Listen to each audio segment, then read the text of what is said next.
Hi,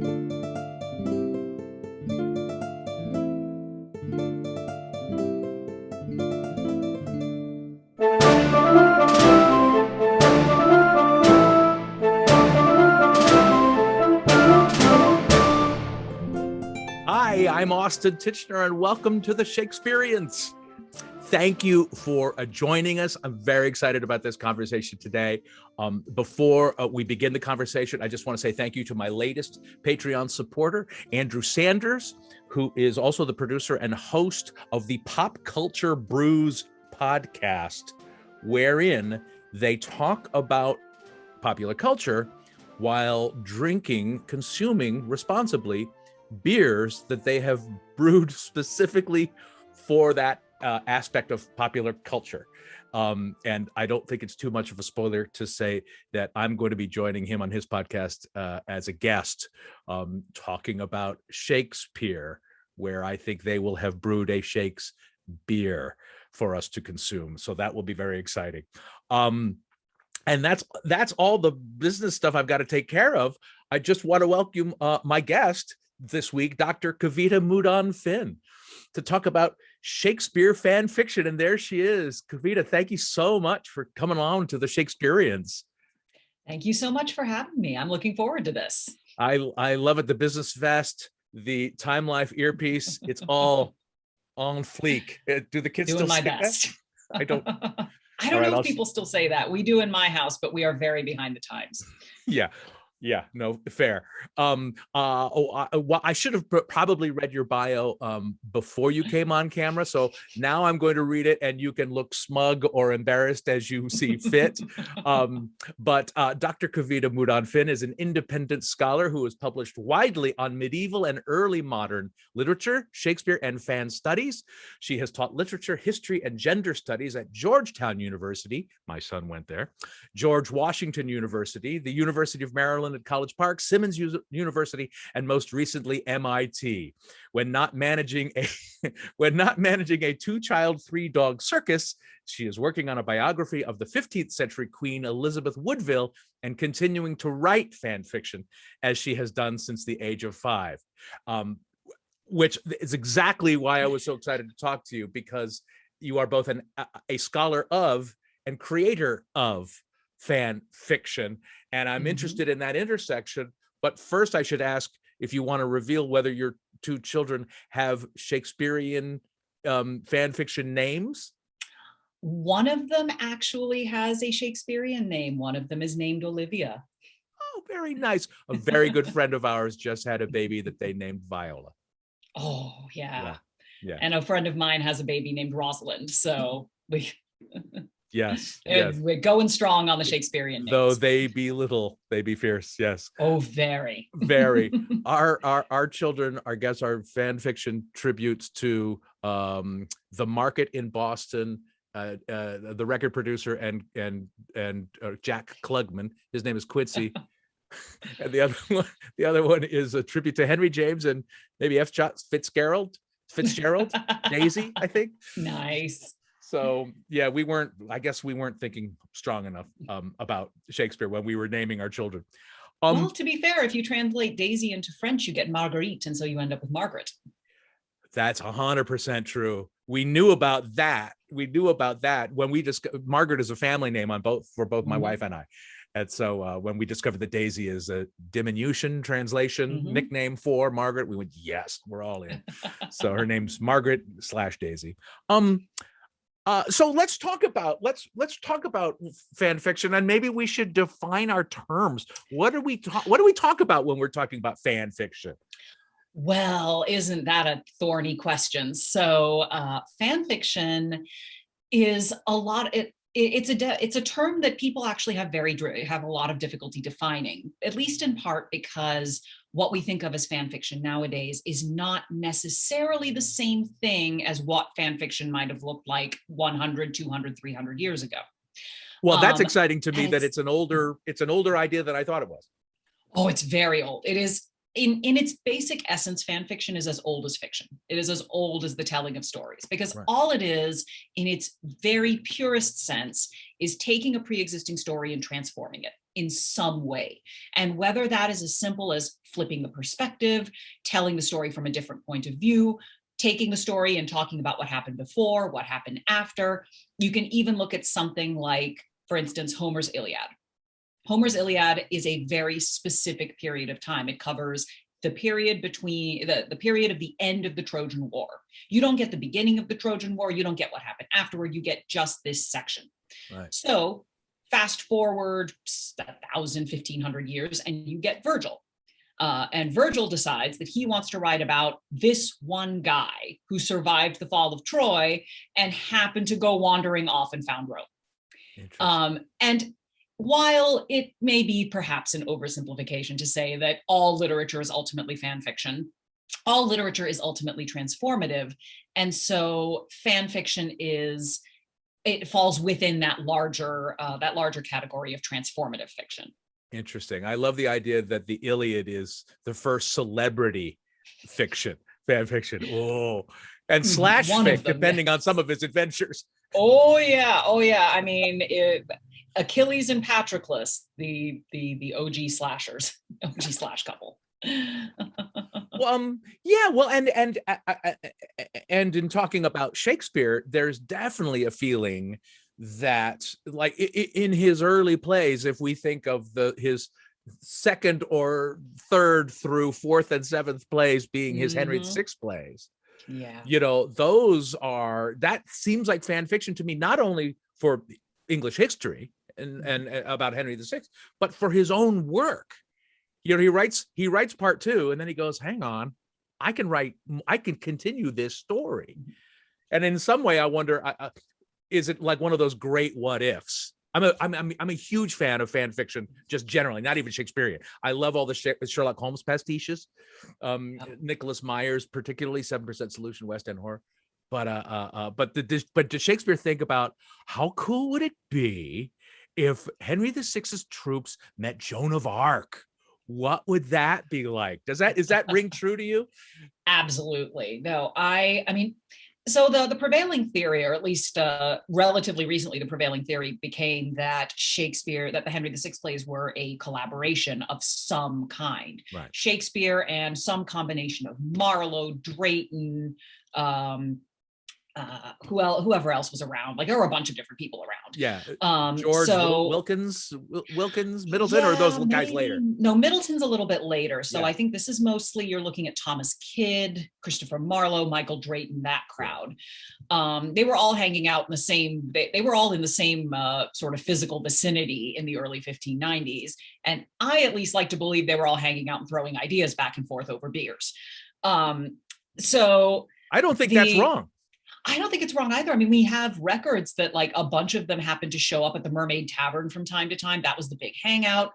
Yeah. So, and all of them, of course, like these were the theater companies, and they were all hanging out together. And one thing that we know about early modern theatrical practice is that what we see on the page may not have necessarily come from one person. Like, we know for a fact that some of these lines were ad-libbed. Anything that comes from a clown, you don't necessarily know that Shakespeare wrote it. It could have been Will Kemp coming up with it, for all we know. So, and of course, you've got people like Richard Burbage, you've got people like Ned Allen, the big actors who were constantly changing lines and shifting things around and trying to make themselves fancier, trying to make their parts bigger. Like, you have all of these things going on. And even a modern theatrical production is a collaborative ensemble effort. You may have a set text, but the interpretation of the text is entirely up to you. So the line between performance studies and fan studies is actually a very, very kind of wobbly and permeable one. And I certainly, at least, I mean, I've done amateur Shakespeare performance. I used to do tons of it in undergrad. And so I kind of view fan fiction performance and academic study on very much a single spectrum. Right.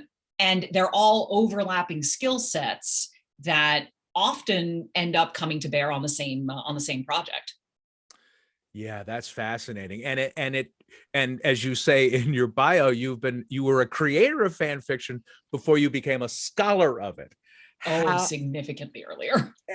But did you? What was the timeline for you? Was it well? I guess I'm thinking mostly Shakespearean. you've been doing it since you were 5. When did you start acting, and when did you start acting Shakespeare, and when did you decide, yeah, I'm not going to do that anymore, but I'm going to be a scholar of it? Well, I started reading Shakespeare kind of on my own when I was 8 or 9, I think. It was Romeo and Juliet. That was the first one that I read on my own. But I have this very clear memory. My dad had this big copy, the Cambridge Shakespeare or something like that. And I liked it because it had shiny pages. And I remember I would flip through it and I would read the titles of the plays, and I knew them out in order long before I knew what they were. Right. And eventually I started actually reading the texts of the plays and going, okay, this is interesting. This is kind of like, this is poetry. Okay, I can work with that. Eventually I watched Zeffirelli's Romeo and Juliet when I was maybe 9 or 10 or something like that. And I loved it, absolutely loved it, thought it was gorgeous, thought it was interesting, was really curious about all these people stabbing each other. Like it was a whole thing. Sure. And after that, of course, I ended up reading Shakespeare in school. And by the time I got to reading Shakespeare in school, I'd already kind of read him on my own. So I thought, okay, now I see what we're doing here. The first time I really acted Shakespeare was in 10th grade. We had to do scene performances. And I remember being so excited because for years I never got picked to read, and I would always get annoyed because I was one of the few people who could actually read verse in my class. So I'd been practicing. Hey, truth is truth. Yeah. And so, I mean, I don't know if you've heard 10th graders reciting verse, but it can be painful. So I remember we were reading The Taming of the Shrew, which is admittedly my least favorite Shakespeare play. But at the time, it was Shakespeare, and that was all that mattered. And so I got to read the part of Kate, and I had so much fun. My group went all out, and we made all the other groups look bad because we memorized all of our lines. We had costumes, we had props. We were very into this thing. Nice. And I remember my teacher sort of, after we finished, just sort of looking around the room and going, "I'm really glad you guys went last." Right. So you found a strength. I mean, that's wonderful. I mean, I am new to the academic side of Shakespeare. And I always say that as an academic, I'm a reduced one at best. But when did that become a thing for you? And how did you realize that fan fiction is an actual niche worthy of study? Well, fan studies has actually been around since the 70s. It has always been a very, very small field, and it has tended to sort of sit very uneasily between literature and communications. And now you start to see it a little bit more in film studies, and you start to see it in anyone that's doing digital humanities ends up kind of nudging in that direction just because so many fan spaces are online now. Right. Now, what is amazing is how many things that you see in fan studies that then end up being relevant to other fields of study, and even, shockingly enough, mainstream discourse, though nobody wants to admit this. I will be honest, I had been seeing all kinds of crazy black and white arguments, confirmation bias, all of this nasty stuff that came out in the sort of period leading up to the 2016 election. I'd been seeing it for years in fan communities because people make ridiculous arguments about, well, characters. Sure. And right. A lot of times, like, you can find there are some people who get very, very invested in this, and they will say all kinds of nasty things, and you get used to either ignoring it or not feeding the trolls or doing any number of other things. Yeah. But I started seeing those same kinds of discourses popping up in mainstream political conversations, and I just kept thinking, wow. This is a thing. This is a thing. Why is this a thing? It shouldn't be a thing. Yeah, well, and I guess that's in every level of discourse. I mean, as you were saying, academic discourse and popular discourse, and the minute you recast a Marvel superhero, forget about it. Oh my goodness. I still remember when the Hollow Crown Wars of the Roses came out, and there was all of that uproar about the brilliant, wonderful, marvelous Sophie Okonedo playing Margaret, who is one of the best Margarets I have ever seen. She can play all the roles as far as I'm concerned. I would cast her as anyone. Like, I would watch her do anything. Yeah. And there was all of this uproar about casting her because she was a Black woman. And I just remember all of the, like, just the social media stuff and these nasty articles in the Sun and the Telegraph, and just thinking, why? What is the big deal? Yeah, they weren't actually speaking in verse back then, right? That's not realistic, right? Also, Margaret didn't actually kill Richard, Duke of York, right? She wasn't even in the same country. Wait, what? Like that's the thing. Like the best part, the best response I saw to this was from a medievalist, actually. Some member of parliament, some super conservative member of parliament, posted an image from one of the British Library manuscripts that is supposed to be an image of Margaret. But of course, it's a wedding portrait, so it's very idealized. And the medievalist responded, well, that portrait is part of an illustration for a romance that claims Margaret of Anjou was descended from a swan. So if you really want to talk about historical accuracy, let's think about that. Let me introduce you to my blonde hair, blue-eyed Jesus. Exactly. It's just, does it feel like, I mean, we talked about this in the biofiction seminar that I was a part of at the Shakespeare Academic, what's it called? Academic Association? Is that what it's called? Anyway. Shakespeare Association of America. Yeah. I should really know this. But we talked about how biofiction, which is a specific form of fan fiction, can also, in addition to being sort of fan service, can also be highly critical of a great mode of criticism against the source material. Obviously you see that's a true thing?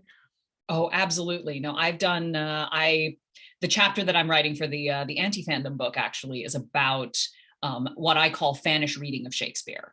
And one of the things that fanish reading of Shakespeare does is, because we have so few actual concrete facts about Shakespeare, like one of the things we have to acknowledge is half this stuff, we're making it up anyway. We don't know, like we know we have baptismal records, we have death records, we have a couple of stray references in other records, and we have the plays themselves. That's what we have. And so we construct this idea of Shakespeare, and depending on who's constructing the idea, we get something very different. If you look at Shakespeare immediately after his death, he was just another playwright. He was right up there with Ben Jonson and Middleton and Beaumont and Fletcher and all of those people. He wasn't. Ben Jonson wrote that the wonderful poem at the start of the first folio, but nonetheless, like, you don't get the impression that Shakespeare was sort of being exalted above all the other playwrights at the time. Right. That doesn't really start happening until the very tail end of the 18th century, I think, is where that really starts to happen, because it's after the theaters come back, after the restoration of the Stuarts.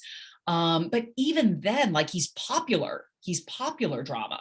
And it's not until like the David Garrick and the Edmund Malone and all of those 18th century critics that suddenly you get this idea that Shakespeare is a genius and somehow entirely separate from the rest of the theatrical community. Right. And we talk about we talk about Shakespeare to the extent of others. And I'm as guilty of this as anybody, we all are. We need to discuss all the other guys. Michael Chabon wrote the novelist Michael Chabon is also a Star Trek fan and is then writing Star Trek, the new series Star Trek Picard. He's been doing Discovery, hasn't he? I think he did some things with Discovery, and then he was the showrunner for at least the first season of Picard. Nice. And he said a line that I love, which is that the primary fan fiction's primary, I'm paraphrasing, but fan fiction's primary impulse is to find a hole in the quilt of canon and patch it. That's right. And that's exactly what you were talking about. And then we don't know the amount of what we don't know about William Shakespeare's life and times would fill several internets. But this is a way of exploring the canon, but also his life in a way that feels slightly more responsible, because we're writing in the form of fiction, as opposed to scholars like, say, Stephen Greenblatt saying, well, Shakespeare must have done this, and he assuredly was at Hamlet's funeral, for instance. It feels more responsible. I have arguments with Greenblatt. Yes, I've heard some of them and from you and from others. It feels more responsible to have creators of fiction exploring these possibilities and ideas rather than academics. Mhm. Yeah, I That mean, I wasn't a don't, question. I was yeah. just holding forth. Excuse me. Yeah, I mean, it's interesting because, like, on the one hand, there are a lot of academics out there who do acknowledge, like, we don't know these things, and what we're doing is working with the parameters that we have. And I think that most Shakespeare academics do acknowledge that. Yeah. But yes, there are some who like to sort of hold forth on certain topics and claim that what they say is definitely true. Yeah, I can't forgive Greenblatt for the swerve. I just can't. I just can't. As a medievalist, I can't get over that book. I will never be over it. That might be a wonderful topic for a future conversation. Yes, why I hate the swerve. And maybe it's just a very short conversation, but that sounds, I want to have that conversation.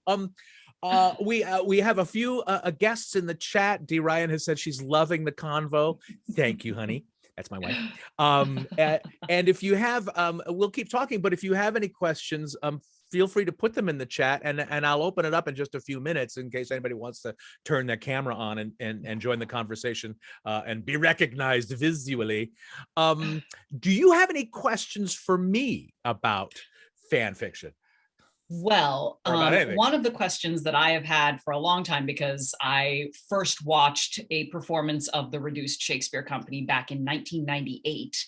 It was my first trip to London. It was my first time seeing the Royal Shakespeare Company and the Reduced Shakespeare Company. So it was very exciting. Perfect. And I would like to know kind of a little bit more about when you were first creating it, when you were first putting it together, were you thinking of it as a kind of fan fiction, or had you not really kind of encountered the term at the time? Well, two things. I hadn't encountered the term, and I wasn't one of the creators of the Reduced Shakespeare Company. That was Daniel Singer and Adam Long and Jess Winfield. But when I joined the company in '92, so 29 years ago, excuse me. I was aware, I had seen them perform, seen the amazing complete works, and recognized it as for what it was, an irreverent celebration of the source material. For all the jokes that we make about how terrible Shakespeare is or how boring he is or whatever, it is a form of fandom, and I'm curious about the term anti-fandom. I mean, I love the idea that it's Antifa. It's a different form of Antifa, but it also strikes me that the anti-fandom is not the opposite of fandom. The opposite of fandom is indifference, and anti-fandom is not that. But as I was writing this paper for SAW earlier this year, I realized that the whole Reduced Shakespeare Company itself is a sort of a Russian nesting doll of influences from not only Shakespeare's canon, but from how he is portrayed in other media. So, I mean, from down to our name, the Reduced Shakespeare Company being a play on Royal Shakespeare Company, the complete works was absolutely inspired by Tom Stoppard's Dog's Hamlet. Our latest book, the latest play is William Shakespeare's Long Lost First play, abridged, which is 100% an imagination of what would it be like to be a 17-year-old genius. Let's go with the idea that he's a full-on genius, but he has no craft. He has zero craft. So he puts every single famous character and famous speech and storyline into one single unproducible 100-hour long epic. What would that be like? Oh my God. So wow. That our love of Shakespeare drives sort of everything that we do. And even when people say, well, how can you, like, our other shows are All the Great Books abridged and The Complete History of America abridged, and we get in a lot of trouble recently for the Bible, The Complete Word of God abridged.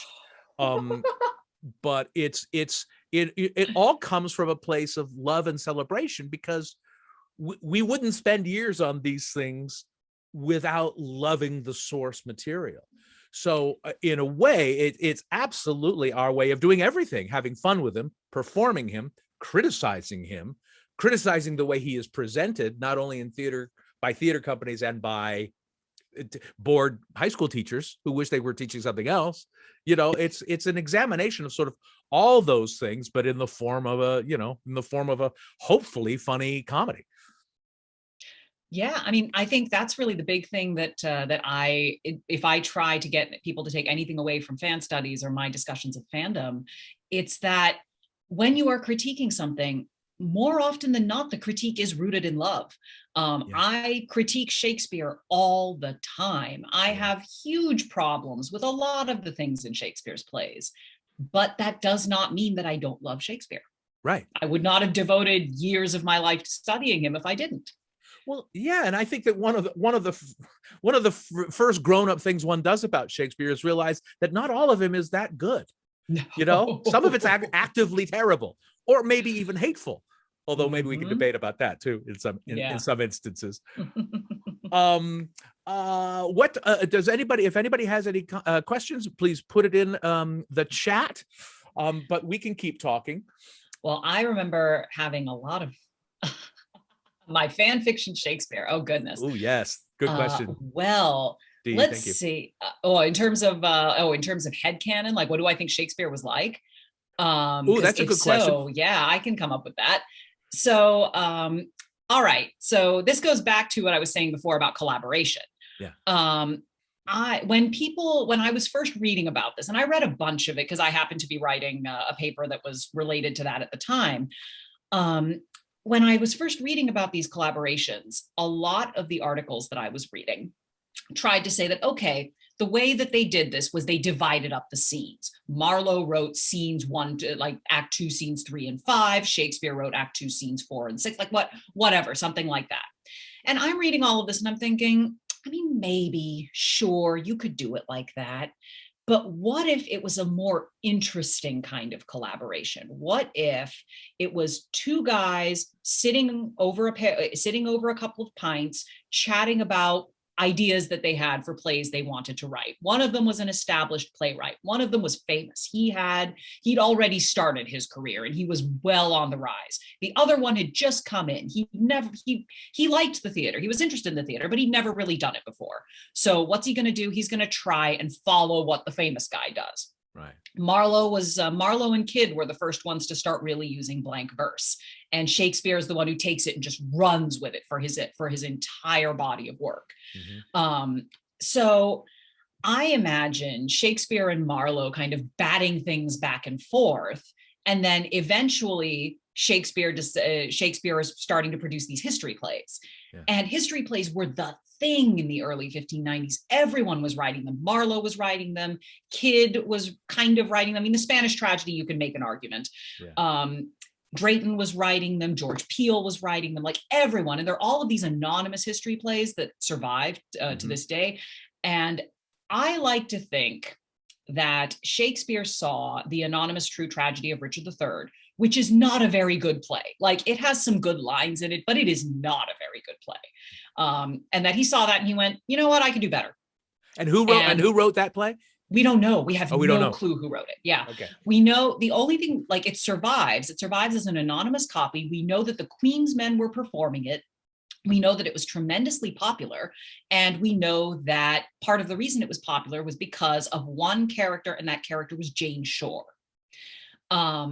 And Jane Shore appears in exactly 2 scenes in that entire play, but she ends up getting like a whole fan fiction, like separate afterlife as who I like to call the Marilyn Monroe of the 1590s. Like Jane Shore was everywhere. There were like 5 different narrative poems written about her. People used her, and she's so well known that Shakespeare does not include her in Richard III, but has 8 different characters talking about her as though she's really important. Wow. Like, she never actually appears, but everyone is talking about her. Yeah. And I remember finding that so interesting when I was working on my PhD thesis, that I ended up writing a whole separate article about these women who sort of keep getting referenced in things, but don't actually show up. Right. And there again, that's where fan fiction comes in. If you are a fan fiction, right? Like, on the one hand, as an academic, I write articles that say, hey, isn't it interesting that these women don't show up? And then flip that around 3 hours later when I'm done doing work, and I'm like, there are no women in this play. Why don't I put some in? And that's how fan fiction gets written. Yeah, what you're talking about, I mean, my vision, I mean, Dee did ask, can you and Kavita share your fan? You talk about that's, the bunch of writers just trading off, you do the odd scenes and you do the even scenes. That's very rarely how it actually goes. That's very rarely how it goes. I imagine them kind of like Shakespeare comes, like hypothetically, you have one of them comes in and says, hey, I have an idea for a scene. And the other one says, oh, why don't you put this character in instead of that character? And maybe even there's instances where like the Joan of Arc thing, for instance, I love the idea. And I'm not saying that this is actually what happened. I'm absolutely not saying that. I'm just saying that I like this idea. Yeah. That Marlowe had just come off Dr. Faustus. And he was very into writing giant speeches, conjuring various satanic fiends. And Shakespeare is asked, because of part 2 and part 3 of Henry VI being so successful, why don't you write part 1? And he's got writer's block. And so he's chatting up with Marlowe about what he should do. And Marlowe says, why don't you add Joan of Arc? Shakespeare says, well, Joan of Arc died some years before this actually happened. Marlowe's like, well, but it's more fun if you put her in. So that's how you end up with Joan of Arc in the middle of a play where she really shouldn't be. Well, and what I love too about that notion, because I 100% agree that Shakespeare was a man of the theater and hanging out with theater people all the time, not just other writers like Marlowe, but actors. He was an actor as well. So I mean, talk about the most pernicious form of fan fiction is the authorship question. Oh God. And my favorite of those theories is the Marlowe one, is the Marlowe version, that he fakes his own death because he's a spy, goes to the continent and writes it all and gives it to Will to write for himself. I like Zombie Marlowe. I think Zombie Marlowe's better. That is a pretty good one. Oh, I'm ready to see that movie. I'm 100% ready. Have you written that movie? Let me ask you this: Does your not written Zombie Marlowe? Does your fan fiction only take the form of academic articles, or do you write, fiction to be read by regular Joes and James? I do. I have unfortunately not been able to publish any of it yet, but I'm hoping to someday. There are some snippets of it that can be found online. I write under a pseudonym, but there are snippets that can be found online. In fact, a fair bit of them. Well, when you become famous and powerful like Stacey Abrams, you can start using your own name. That's right. Yeah, she's now doing. I need to read her books. I am looking forward to that. Yeah. Oh gosh, what was I gonna? Although there are several prominent Shakespeareans who also have very successful careers as novelists. Under their own names? No, under pseudonyms. Interesting. What did you think? What did you think of Hamnet, which I assume you've read? Oh, that's the brand new one. I have not had the time to read it yet. It is on my list, but unfortunately my to be read list is growing longer and my time to read is considerably shortened thanks to having 2 small children. Yes, no, I get that. 3 and 5, you say? Yep, 3 and 5. Yeah. This too shall pass. But still, Hamlet's great. For those listening and for you, it's terrific. Both my wife and I loved it, and it is both lyrical and in a way that sort of put me off. I went, oh, is this going to be beautiful but boring? No, it was beautiful and urgent and active and wonderful. And wonderful. Also subtitled a novel of the plague too. And that's really fascinating how she's woven in, again, imagining sort of Shakespeare's missing years, imagining things in a way that is open to writers of fiction in a way that maybe should not be open to writers of scholarly stuff. Dee asks, what 1 or 2 non-Shakespeare plays should Shakespeare nerds read to understand the theatrical times? That's a great question. That is a great question. The 2 that I tend to include in my classes, I have 2 that I like to bookend with. At the beginning, I give them the Spanish tragedy.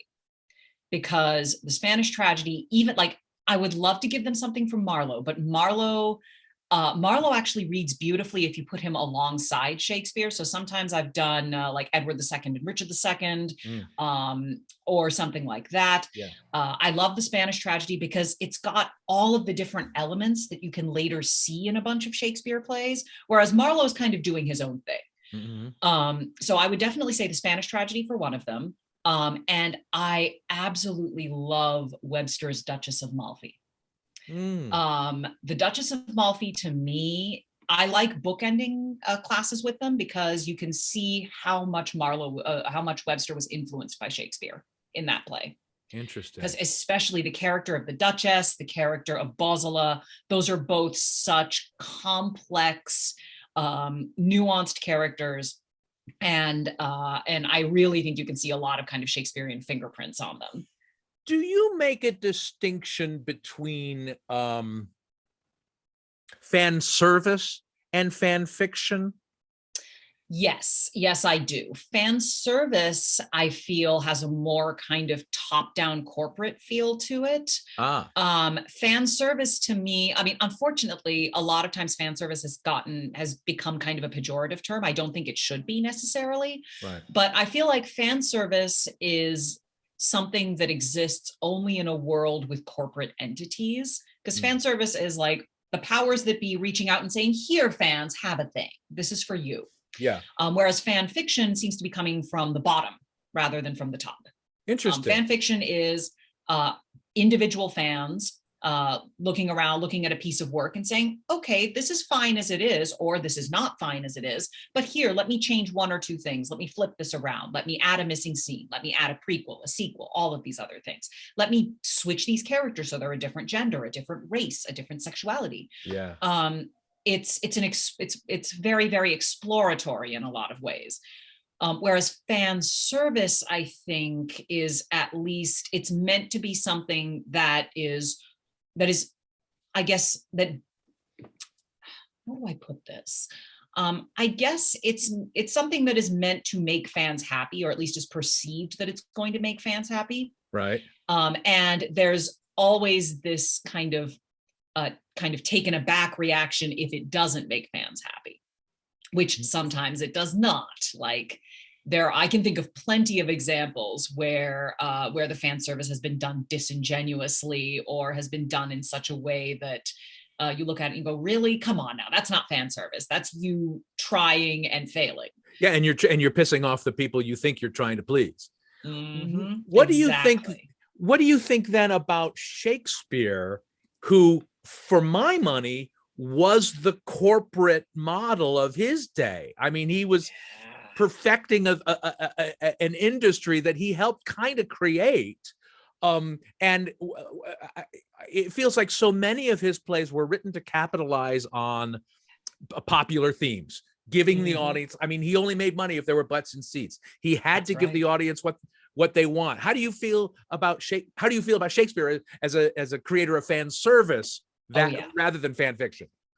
I think I think he's doing both, actually. Okay. I think that in terms of writing fan fiction, one of the things that Shakespeare is doing is that is how Shakespeare interacts with his sources and with kind of the other influences around him. Yeah. If we want to imagine Shakespeare as a fan author, you look at his relationship to the text that he's transforming. Yeah. If you want to think of Shakespeare doing fan service, that is how you think about Shakespeare and his relationship with his audience. Yeah. So it's two slightly, again, like they're overlapping, but they don't always entirely coincide. But yes, I absolutely think, like, for instance, at least half of the characters who appear in Richard III are there for fan service reasons. Like, Margaret does not need to be there. Yeah. I'm so thrilled that she is. I love that he put her in, but she doesn't need to be there. Historically, she was dead when all of these things were happening. But he brings her back because no one wants her to go away. Everybody loves Margaret. Go ahead. Yeah. So I think that's a version of fan service right there, bringing Margaret back from the dead. Anything to do with Falstaff. Falstaff is the one, like, he actually admits to it. Yep. He admits that Falstaff is fan service. Like, oh yeah, someone wants me to write a romance about Falstaff. I'll write a romance about Falstaff, and off he goes and writes The Merry Wives of Windsor. Right, right. Well, and it's and surely, I know your name's not Shirley, but surely Shakespeare is the number one fan he has to please or not antagonize is the Queen. Right. So I imagine that that's a fan he really has to keep top of mind when he's creating and James these eventually. And That's James. why he wrote Macbeth. Yeah, 100%. Right, which is fan service for the king. Personal fan service. That's a really interesting idea. Yeah. Yeah, because you look at it, it's got witches, it's got magic, it's got Scotland, like it's all of it. What about we're talking about Shakespeare, but is Shakespeare sort of your number one in terms of thinking or creating? Because you and I have talked on the Reduced Shakespeare Company podcast about Game of Thrones, and is that because it's Game of Thrones or because of Game of Thrones's Shakespearean sort of ancestry? Oh, that's a tough one. Well, I read Shakespeare long before I read Game of Thrones, but I first read A Song of Ice and Fire in 2002. So it's actually been a very long time. I've been in that fandom almost as long as I have been an academic. I was going to say. And so I did not start writing fan fiction for that particular fandom until many years later. But I think, yes, I was writing Shakespeare fiction before. I was writing my Shakespeare fanfic before I started writing A Song of Ice and Fire. And actually, there's kind of a funny side note involving that. So George R.R. Martin, for many, many years, had made his stance on people writing fan fiction of his works abundantly clear. He did not like it. There are a number of authors who don't. George R.R. Martin's one of them. Diana Gabaldon, who does the Outlander series, is one of them. Anne Rice is notorious. Anne Rice would sue people if she caught them writing fan fiction about Lestat. Wow. And I mean, that's a whole different kettle of fish. That was when I first started out in fandoms, and you had to put disclaimers at the top of anything you posted that said, I don't own this. I'm not making money from this. This belongs to so-and-so. Please don't hurt me. Right. And you don't have to do that anymore, supposedly, but I still do. But so for years, I told myself, even though I wanted to, I had a list of things I wanted to write about in the Song of Ice and Fire universe, and I just sort of kept it on my hard drive and didn't do anything with it until 2011 rolled around and HBO announced that they were doing a TV series. Right. At which point I said, I am an early modernist. I believe in variant texts. As soon as there is one variant text, it doesn't matter. I can go ahead and justify my fan fictional existence. So 2011 was the year that I started writing A Song of Ice and Fire fan fiction. And since then, I believe I have produced twice the length of my doctoral thesis in The Song of Ice and Fire fan fiction. Wow. Wow. So would you consider, as a scholar of this material, would you consider Twilight the highlight or the nadir of fan fiction? Oh, I don't know. Twilight is such a fascinating example because it's so bad, but I have been told, I have not actually read the work in question, but I have been told that some of the fan fiction is actually very good.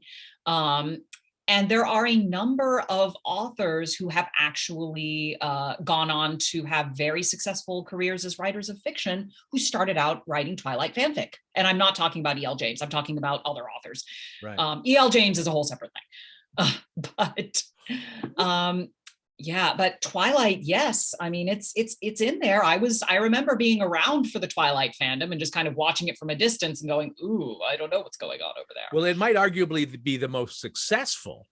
What would you say? What are Twilight is fan fiction of 50 Shades of Grey? Alicia points out. Yes. I mean, Stephanie Meyer is already writing fanfic of her own work. If Midnight Sun is any indication. Yeah. What would you say is your favorite? What are some of your favorite examples of fan fiction that you can point us to? Well, I mean, Stoppard's Rosencrantz and Guildenstern Are Dead is a wonderful example of published fan fiction. I read it many, many years ago, and I love it. Even to this day, I actually played the Player King at one point when I was in college, which was a lot of fun. I played Claudius. It's so much fun. It's such a good play. Well, and in that play, he said a line. He writes a line that was eye-opening to me in terms of this too, which is that every exit is an entrance somewhere else. Yes. That there is a play going on off stage that we don't get to see. We're only getting to see this one small part of it, and that's the glory of fan fiction, is that we get to see what else is happening. Sorry. Yeah. And honestly, the first work of Shakespeare fan fiction that I ever wrote was when I was trying desperately to write the Shakespeare chapter of my doctoral thesis. And it was the toughest nut to crack. I went at it from every possible angle and I couldn't make it work. And at the same time, I had agreed to do a fan fiction exchange or a fan fiction challenge or something like that. And I had this quotation from Lois McMaster Bujold, the science fiction author. What was it? Guard your honor, keep your courage where you may, and outlive the bastards. Was the quotation. And it said, okay, use this quotation and write a work of fan fiction based on it from any fandom. And I had just seen the Royal Shakespeare Company's history cycle at Stratford. I went and watched the entire 8-play cycle in a single weekend. It was phenomenal. Wow. The most transcendent theatrical experience of my life. Wow. I spent literally 72 hours with nothing but Shakespeare. It was great. And so after that, I am in a rush. I'm in this post-performance high. It's crazy. And I suddenly start writing this piece of fan fiction. And it was the Duchess of York over the course of the entire first tetralogy, because she does not show up until Richard III. And she's mentioned a couple of times here and there, but she doesn't show up. And part of the reason for this, I am certain, is economies of staging. The fact is, you had only so many female parts, you had only so many boy actors, so you were limited in how many people could actually be, how many women could actually be on stage at any point. Which is why I think Margaret Beaufort isn't a character in Richard III, but the Duchess of York is. And so I'm writing this piece and I'm thinking, okay, where is she? While all of this other stuff is happening on stage, what is happening off stage? How is she involved in all of these events? And I remember getting to the end of the piece of fan fiction and I went back to my chapter and I thought, that's it. It's all about who's off stage, not about who's on stage. And that was how I was able to write my chapter. Interesting. That's so cool. Well, and now they're doing, I've seen it happen more and more that, like, I guess the Globe, Shakespeare's Globe did Cymbeline, but they called it Imogen. Yes. By adapting the text or focusing it. There's a play called Amelia, which is about Othello, right? About Othello, not about the Dark Lady. The supposed Dark Lady. It's about Othello. Yeah, this is Amelia from Othello, I wanted to say. Yeah. There is actually a wonderful history, and I know this because a book I edited a couple of years ago, there's a chapter in it by Charlene Smith, who's actually an actor and director from Washington, D.C., on adaptations of Margaret. Margaret-centric adaptations of the Henry VI plays, which has apparently been a cottage industry for 150 years. Really? Cool. There have been so many, like, she went through and tracked all of these Margaret-centric adaptations. I have seen one in person. She actually performed one of them as part of her master's thesis at Mary Baldwin. And so she wrote this wonderful chapter for the book Shakespeare's Queens on Margaret-centric adaptations. Yeah. And it's really wonderful, but it's so interesting that Margaret becomes kind of the fulcrum for these plays, because you have kind of your Richard-centric adaptations, because you do like Cully Sibbers and the Laurence Olivier film and all of that, where they take all of Richard's speeches from the other plays and collapse them into Richard III. Sure, yeah. But this is kind of the flip side of that, where you're taking all of Margaret's lines, pulling them out and reshaping the plays so that she is the central character and not kind of Richard of York and all of these men who are fighting over the throne. Well, and she's one of the great characters, just full stop, because she gets such an arc from being a war bride to a queen, like Hal across his 3 plays. Yeah. like Richard III. Mhm. I Yeah. mean, we're fascinated by her for a reason. Mhm. We have about 8 minutes left. I have promised Kavita I will only take an hour of her time, so we have 8 minutes left. Dee is in the conversation. I know will remind me if I've forgotten to ask something important. But if anybody has a question or even wants to turn your camera on and just join the conversation, why not? Please do. One of the next play, our most recent Reduced Shakespeare Company script, is like the I don't know what the Latin term is, but it's the ultimate example of fan fiction. It's Hamlet's Big Adventure, a prequel. Oh, yeah. And it was absolutely inspired by the notion of well, Hamlet's a great play. What can we do with him? Because that's a fun play to make fun of and have fun with, because everybody knows Hamlet. Even if they don't know Shakespeare, they kind of know Hamlet. But it's also, we wanted to imagine, what if Tom Stoppard wrote Muppet Babies? Oh my gosh. That was sort of the inside, and it didn't become that at all, but that was this inciting incident. Like, I literally thought we'd be toddlers on our knees playing Hamlet and Ophelia and whatnot.